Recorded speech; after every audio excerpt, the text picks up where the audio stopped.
उठो जागो और तब तक नहीं रुको जब तक लक्ष्य ना प्राप्त हो जाए। ये स्वामी विवेकानंद के द्वारा बोला गया, जो कि इम्पोर्टेंट एक मोटिवेशनल लाइन है और आपको ये जो है से इंस्पायरेशन भी होना चाहिए इनसे, और जो कि इम्पोर्टेंट है। तो चलिए आज इसी मोटिवेशनल लाइन के तहत या कि इसी के तहत हम लोग जो है आज का वीडियो जो है शुरुआत करेंगे। चैप्टर आपका जो है 10 है, टॉपिक है झारखंड के क्षेत्रीय राजवंश, जिसे कहते हैं रीजनल डायनेस्टी ऑफ झारखंड। ये झारखंड के इतिहास यानी हिस्ट्री ऑफ झारखंड का टॉपिक है। आज हमारा ये अंतिम पार्ट है, पार्ट नंबर 5 है, जिसमें से हम लोग 101 से देखेंगे क्वेश्चन नंबर 120 तक 125 तक। टोटल आप जानते हैं कि इस चैप्टर में इस टॉपिक से संबंधित 125 प्रश्न था, 125।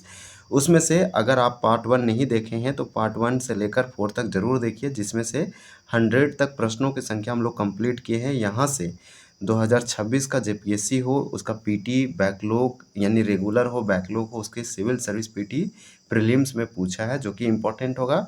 यहाँ तक कि 2024 में भी फॉरेस्ट रेंजर का एग्ज़ाम हो, सीडीपीओ का एग्ज़ाम हो, अलग अलग एग्ज़ामों में पूछा है, और 2021 में और 16 में भी पूछा था। इस प्रकार से ये टॉपिक इम्पोर्टेंट है। इस टॉपिक से संबंधित जो भी क्वेश्चन पूछा गया है पीवाईक्यू आपको देखने को मिलेगा प्रीवियस ईयर क्वेश्चन बैंक के रूप में। इस टॉपिक से संबंधित स्पेशल टॉपिक वाइज आपको पीवाईक्यू मिल रहा है।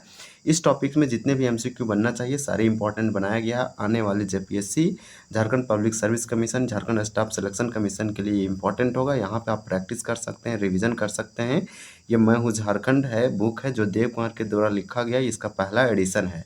ये सारे पॉइंट हम आपको इसलिए बताएं ताकि आपको ये समझ में आ जाए कि ये कौन सा बुक है, हम लोग किस बुक से स्टडी कर रहे हैं और ये बुक कितना रिलेवेंट है। जब 2026 के बैकलॉग में एक क्वेश्चन पूछा गया कि भवराय श्रीवास्तव किसके दीवान थे, तो इस क्वेश्चन में बनाया हुआ था, इसी चैप्टर से आया एकदम हुबहू, तो जो कि आपका फनी मुकुट ट्राई होगा। तो इस प्रकार से हम लोग आज जो है चीज़ों को रिमेंबर करेंगे, याद करेंगे, चीज़ों को समराइज करेंगे। ये इंपॉर्टेंट हो जाता है, आप ज़रूर इसको देखिए और कीजिए। जैसे में अगर आप कक्षपाल का तैयारी कर रहे हैं, एसआई का तैयारी कर रहे हैं, या फिर आप जेपीएससी का तैयारी कर रहे हैं, और फिर आप झारखंड पुलिस का कर रहे हैं, कोई भी एग्ज़ाम जिसमें झारखंड जीके जीएस पूछा जाता है, वो वाला आपका यहाँ से इंपॉर्टेंट हो जाएगा। तो ये वाला जितने भी इंपॉर्टेंट है आप ज़रूर इसको देखिए। अगर ये सब क्वेश्चन नहीं देखे हैं तो चलिए हम लोग आज जो है 101 के तहत देखते हैं। देखिए ये वाला क्वेश्चन आपको बता दें कि जो हम लोग पिछला वीडियो में क्वेश्चन देखे थे वो देखे थे कि विक्रम सिंह इनमें से किस क्षेत्र पर कब्जा नहीं किया था। तो ईचागढ़ पर कब्जा नहीं किया था, न गम्हरिया, बंगसाई और कांडू पर आक्रमण किया था। ईचागढ़ आपका सरायकला खरसावां है, इस पर वो आक्रमण नहीं किया था, कब्जा नहीं किया था। तो यहाँ पे 100 का आपका आंसर डी होगा। इसी प्रकार से क्वेश्चन और भी देखिए, आपको दिखाते हैं कि किस प्रकार से क्वेश्चन हम लोग कवर किए थे। कि बनारस की तीर्थ यात्रा से लौटने के क्रम में एक मुसलमान ने सिंह वंश के किस शासक को पकड़कर कटक ले गया। तो ये अर्जुन सिंह थे। 99 का राइट आंसर आपका यहाँ पे बी होगा। इसके बाद और भी क्वेश्चन पूछा गया था कि हो आदिवासी के उपद्रव को नियंत्रित करने हेतु जगन्नाथ सिंह चतुर्थ ने निम्न में से कहाँ के राजा से मदद मांगी थी। तो ये आपका 98 है। इसका आंसर था छोटा नागपुर खास के नागवंशी राजाओं से। इस प्रकार से अर्जुन सिंह द्वितीय का चाचा कौन था, ये क्वेश्चन पूछा गया था। ये विक्रम सिंह था। अर्जुन सिंह द्वितीय का उत्तराधिकारी कौन था, तो 96 का ये होगा अमर सिंह। फिर देखिए कुछ क्वेश्चन, एक हमारा अंतिम है कि अर्जुन सिंह प्रथम के बाद सिंह वंश का शासक कौन बना था। तो 95 का आपका आंसर होगा जगन्नाथ सिंह द्वितीय। अब हम लोग 101 से देखेंगे। यहाँ पे आज से हम लोग का स्टार्ट हो रहा है कि विक्रम सिंह ने सिंहभूम पीर का विस्तार करने के बाद इसकी राजधानी कहाँ स्थापित की थी।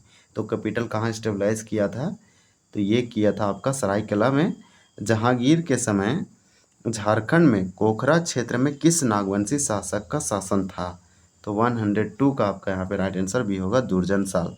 इसके बाद देखिए क्वेश्चन आपसे पूछा जा रहा है कि मानभूम का सर्वाधिक शक्तिशाली राज्य था। तो मानभूम का सबसे शक्तिशाली राज्य कौन था, तो यहाँ पे 103 का आपका राइट आंसर ये हो जाएगा पंचेत। मानभूम का सबसे शक्तिशाली राज्य पंचेत था। 15वीं सदी में किस राज्य की स्थापना हुई थी। तो 15वीं सदी में यानी 15 सेंचुरी में किस राज्य का स्थापना किया गया था, तो ये खड़गडिहा राज्य का स्थापना किया गया था।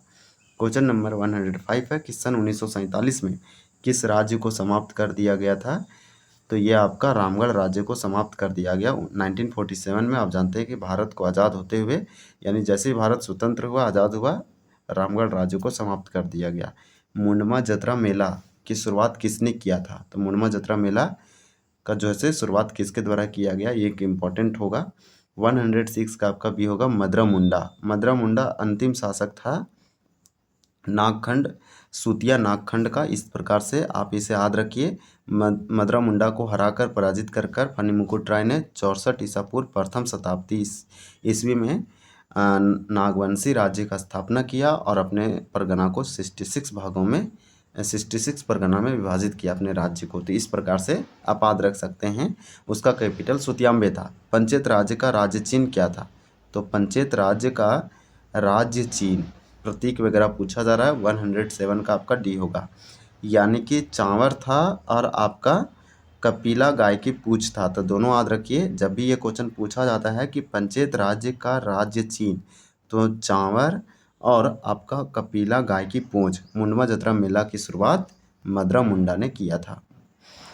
इस प्रकार से 106 का आपका बी, 107 का डी हो जाएगा। चलिए और हम लोग आगे देखते हैं।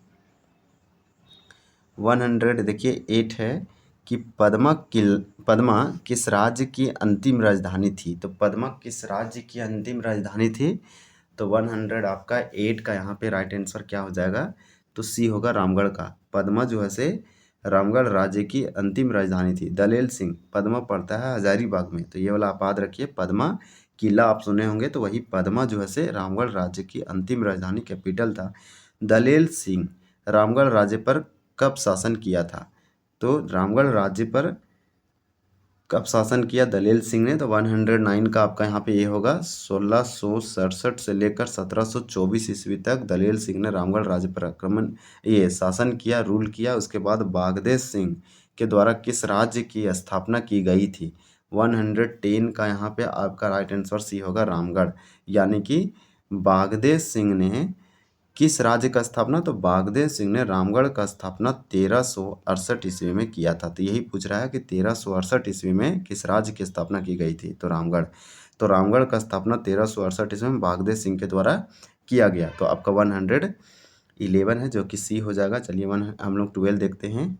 112 प्रश्न है कि बंगाल के सूबेदार हिदायत अली खान ने किस राज्य पर 12,000 रुपये वार्षिक मालगुजारी तय की थी?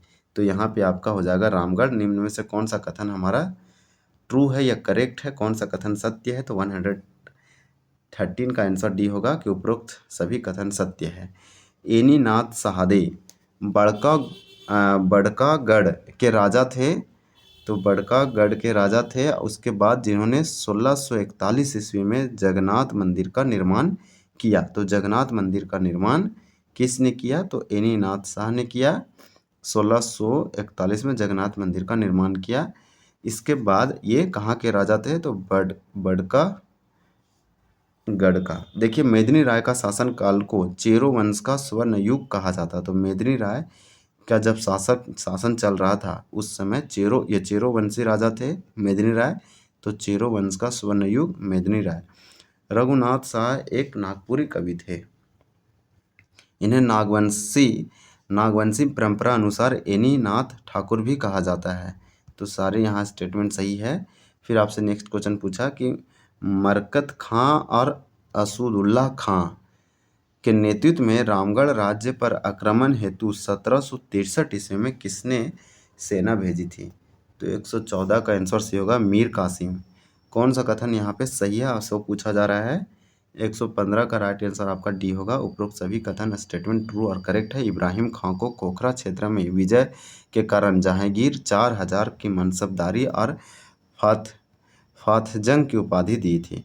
दुर्जन शाह हीरो की परखी के रूप में प्रसिद्ध थे। तो दुर्जन शाह हीरो के परखी थे और इसलिए फेमस थे। जहांगीर ने 1612 ईस्वी में, तो ये जहांगीर का नाम याद रखिए, शायद हम इसी चैप्टर में आपको जो है बताए होंगे शाहजहां, तो ये आपका जहांगीर होगा। यानी 1612 ईस्वी में जहांगीर ने जफर खां को बिहार का सूबेदार बनाया था। तो ये वाला आप याद रखिए, जहांगीर के बारे में दिया गया है। इसके बाद देखिए उपरोक्त सभी कथन यहाँ पे सही था। पलामू के चेरो राज्य पर कब्जा करने के लिए किसके नेतृत्व में अपनी सेना भेजी थी? तो पलामू के चेरो राज्य पर कब्जा करने के लिए किसके नेतृत्व में सेना भेजी थी? तो 116 का राइट आंसर ये है मानसिंह देखिए इनमें से कौन सा कथन सत्य है, तो यहाँ पे सत्य पूछा जा रहा है। 117 का आपका डी होगा। उपरोक्त सभी कथन सत्य है। ढाल वंशी राजा नर बलि प्रथा के पोषक थे। वर्तमान पूर्वी सिंहभूम के ढालमुन क्षेत्र पर ढाल राजाओं का शासन था। ढाल विद्रोह 1767 से 1777 तक 10 वर्षों तक चला, जगन्नाथ ढाल के नेतृत्व में। ये भी इम्पोर्टेंट है। और अंग्रेजों का प्रवेश झारखंड में 1767 में ही हुआ सिंहभूम की ओर से। बागदे सिंह, कौन सा कथन गलत है, तो 118 का यही हो जाएगा कि बागदे सिंह अपने छोटे भाई सिंहदेव के साथ नागवंशी राजाओं की सेवा में आए थे, तो ये वाला गलत है। गलत पूछा तो यही गलत होगा। बागदे सिंह की राजधानी सिसिया थी, एकदम सही है। बागदे सिंह का कैपिटल सिसिया ही था। हेमंत, देखिए हेमंत सिंह ने उर्दा के स्थान पर बादाम को अपना राजधानी बनाया। पंचेत राज्य के राजाओं को गोमुखी राजा के नाम से भी जाना जाता है। तो पंचेत राज्य के जितने भी राजा थे उनको गोमुखी राजा, और हेमंत सिंह ने उर्दा के स्थान पर बादाम को अपना कैपिटल राजधानी बनाया। फिर नेक्स्ट क्वेश्चन है कि निम्नलिखित में से कौन सा कथन जो है गलत है, उसका आप चयन कीजिए। तो यहाँ 119 का सी हो जाएगा। बाद में यही बच्चा बड़ा होकर मर गया, तो ये वाला जो है गलत है। पंचेत राज्य मानभूम क्षेत्र का सबसे शक्तिशाली राज्य था। जगन्नाथपुरी की तीर्थ यात्रा के दौरान काशीपुर नरेश की रानी ने एक बच्चे को अरुण वन को जन्म दिया। बाद में यही बच्चा बड़ा होकर पंचेत राज का संस्थापक बना, तो ये वाला सही है, ना कि ये मर गया। तो ये वाला आपका जो है गलत होगा। नागवंशी परिवार का मुख्यालय दोयसा स्थानांतरित कैसे हुआ, तो नागवंशी परिवार का मुख्यालय दोयसा कैसे ट्रांसफ़र हुआ, ये जेपीएससी असिस्टेंट 2007 में पूछा गया था। 120 का सी हो जाएगा। दोयसा में युद्ध में पराजित हुए, तो दोयसा में युद्ध में पराजित हुए, इसलिए नागवंशी परिवार का मुख्यालय दोयसा जो है स्थानांतरित हुआ। तो कैसे हुआ, दोयसा में युद्ध पराजित हुए। यहाँ पे इसका यही दिया गया है, 120 का आंसर सी। चलिए नेक्स्ट देखते हैं। 121 है कि निम्नलिखित में से सरायकेला रियासत का आखिरी शासक था, तो सरायकेला रियासत का आखिरी शासक कौन था, तो 121 का आपका बी हो जाएगा। एच राजा आदित्य प्रताप सिंह दे, तो आदित्य प्रताप सिंह दे सरायकेला रियासत का सबसे लास्ट रूलर था। कौन सा कथन गलत सत्य है, कौन सा यहाँ पे हमारा स्टेटमेंट ट्रू है, तो हमारा डी होगा। सभी कथन सत्य है। मेदिनी राय सबसे शक्तिशाली यानी सर्वाधिक शक्तिशाली चेरो राजा था, तो मेदिनी राय सबसे शक्तिशाली राजा था चेरो राजवंश का। शाहजहां के काल में कोकरा क्षेत्र में नागवंश का दुर्जन साल तथा पलामू क्षेत्र में चेरो वंश का प्रताप राय का शासन था। तो शाहजहां ने दुर्जन साल को तो पलामू के किला में 12 वर्षों तक कैद भी रखा। फिर आपका देखिए ये वाला भी हम लोग देखें कि नागवंशी राजा रघुनाथ शाह के समय पालकोट राजधानी थी। अब क्वेश्चन 123 है कि कौन से राजा जहांगीर के शासन में गिरफ्तार हुए थे, तो कौन सा ऐसा राजा जो जहांगीर के शासन में गिरफ्तार हुए थे, तो 123 का आपका ये होगा दुर्जन साल। जहांगीर के समय में ये गिरफ्तार हुए थे दुर्जन साल, तो ये वाला आप याद रखिए। अब 12 वर्षों तक गिरफ्तार हुए थे, ये हीरा के परखी थे और 12 वर्षों तक हुए थे, जो कि इम्पोर्टेंट है। तो जहांगीर आप याद रखिए। बहुत ये वाला कन्फ्यूजन आपका नहीं होना चाहिए। अगर हम कहीं गलत बताएं तो आप कमेंट करके ज़रूर बताएं। देखिए क्वेश्चन जो है ये वाला क्वेश्चन सीडीपीओ में पूछा गया था। सीडीपीओ यानी चाइल्ड डेवलपमेंट प्रोजेक्ट ऑफिसर में पूछा गया था 2024। इसका जब पीएससी का ये वाला एग्ज़ाम हुआ था उसी पीटी में ये पूछा गया था। फिर सीडीपीओ में एक और पूछा, मतलब क्षेत्रीय राजवंश से 2 क्वेश्चन पूछा इसमें कि मुगलों के द्वारा कर वृद्धि के कारण किस राजवंश ने अपनी राजधानी को झालदा में स्थानांतरित किया था, तो ये आपका पंचेत राजा हो जाएगा। ये क्वेश्चन टफ था। देखिए ये क्वेश्चन जो था वो आप बना सकते थे। ये सिंपल पूछा था कि कौन से राजा जहांगीर के शासन में गिरफ्तार हुए थे। तो आप दुर्जन साल के बारे में जानते हैं कि 12 साल जैसे ग्वालियर के किला में कैद किया गया, हीरा के परखी थे, शाह का उपाधि दिया गया। तो इस तरह से 1627 में से छोड़ा गया था और 6000 वार्षिक कर भी देना स्वीकार किया। लेकिन ये क्वेश्चन जो है क्वेश्चन ईजी किया क्योंकि पूछने का तरीका ठीक था। अगर ऑप्शन में शाहजहां जहांगीर देता तो आप कन्फ्यूज करते, लेकिन ये यहाँ लिख दिया जहांगीर और पूछा कौन सा राजा गिरफ्तार हुआ था जहांगीर के समय, तो दुर्जन साल। लेकिन ये क्वेश्चन जो पूछा था थोड़ा सा टफ था। ये क्वेश्चन था कि मुगलों के द्वारा कर वृद्धि के कारण किस राजवंश ने अपनी राजधानी जो है झालदा में ट्रांसफ़र कर लिया। तो 124 का बी है पंचेत। देखिए ये भी क्वेश्चन सीडीपीओ में पूछा, यानी सीडीपीओ में बहुत ज़्यादा पूछ दिया। तो कभी कभी जो है आप कुछ टॉपिक को नहीं पढ़े रहेंगे तो आप जो है लगातार देखिए। जो बच्चा 3 क्वेश्चन नहीं किया, 3 क्वेश्चन बहुत मायने रखता है। झारखंड के किस राजा ने अंग्रेज से अपमानित होने के बाद बनारस में गंगा नदी में कूदकर आत्महत्या कर ली थी। तो झारखंड को ये वाला भी क्वेश्चन ईजी था और अच्छा क्वेश्चन था कि झारखंड के किस राजा ने अंग्रेजों से अपमानित होने के कारण बनारस में गंगा नदी में कूदकर अपने आप को सुसाइड कर लिया। ये अर्जुन सिंह था। ये वाला आप पढ़े भी होंगे। 125 का बी होगा। तो 2 क्वेश्चन सीडीपी में पूछा, 3 क्वेश्चन पूछा। 3 नहीं, एक और हम लोग पहले ही भी पढ़ चुके थे। तो 4 क्वेश्चन पूछा था क्षेत्रीय राजवंश से सीडीपीओ में। एक ही एग्जाम था, एक ही दिन था। इसके बाद यहाँ पे कुछ 3 क्वेश्चन ईजी था, एक क्वेश्चन इसमें टफ था। जैसे में ये वाला क्वेश्चन ठीक था कि यहाँ पे अर्जुन सिंह आप मार सकते हैं, पढ़े भी हैं, 1857 की क्रांति वगैरह ये सब। इस प्रकार से ये वाला थोड़ा सा टफ था कि यहाँ पे वंश पूछा इसलिए टफ था। तो इस तरह से पूछा। तो ये हमारा जो है ये वाला कंप्लीट होता है। ये झारखंड एमसीक्यू जो है इस बुक का 125 हम लोग कंप्लीट किए। ये आपका लास्ट पार्ट था। देखिए एंड पर हम आपको बताएं, इसके बाद हम लोग जो है हमारा टॉपिक है झारखंड में अंग्रेजों का प्रवेश, वो देखेंगे। लेकिन चलिए आपको कुछ जो है क्वेश्चन स्टार्टिंग का रिवीजन करवाते हैं, क्योंकि वो इम्पोर्टेंट है, वो हमेशा पूछे जाते हैं। ये वाला टॉपिक जो है हमारा इंड हो गया। चैप्टर 10 था झारखंड का क्षेत्रीय राजवंश। इसे आप पढ़ के रखिए, जब भी पूछा जाएगा तो इतने ही क्वेश्चन में पूछा जाएगा। 10 क्वेश्चन हम लोग फटाफट रिवीजन कर लेते हैं कि नागवंशी राज्य की स्थापना किस शताब्दी में की गई थी। तो प्रथम शताब्दी 64 ईसा पूर्व, आप याद रखिए। फनी मुकुट राय ने किस राज्य का स्थापना किया। तो यही आपका हो जाएगा नागवंश राज्य का। मदरा मुंडा किस क्षेत्र का अंतिम राजा था। तो सूतिया नागखंड का था। ये वाला आप याद रखिए। जबकि सूतिया नागखंड का प्रथम राजा सूतिया पाहन था। किस जनजाति द्वारा सर्वप्रथम झारखंड राज्य निर्माण आंदोलन का जो है प्रक्रिया जो है शुरुआत किया गया या आरंभ किया गया। तो ये मुंडा जनजाति हो जाएगा। मुंडा जनजाति का वह व्यक्ति जिसने सबसे पहले झारखंड राज्य निर्माण की प्रक्रिया शुरू की। तो रीता मुंडा, आप याद रखिए, रीता या ऋषा मुंडा। किस व्यक्ति को ऋषा मुंडा या ऋषा मुंडा द्वारा मुंडवाओं का शासक चुना गया। तो ये आपका सूतिया पाहन हो जाएगा, राइट आंसर 7 का। फिर देखिए सूतिया पाहन ने अपने नए राज्य का नाम क्या रखा। तो सूतिया नागखंड रखा, अपने नाम पर रखा।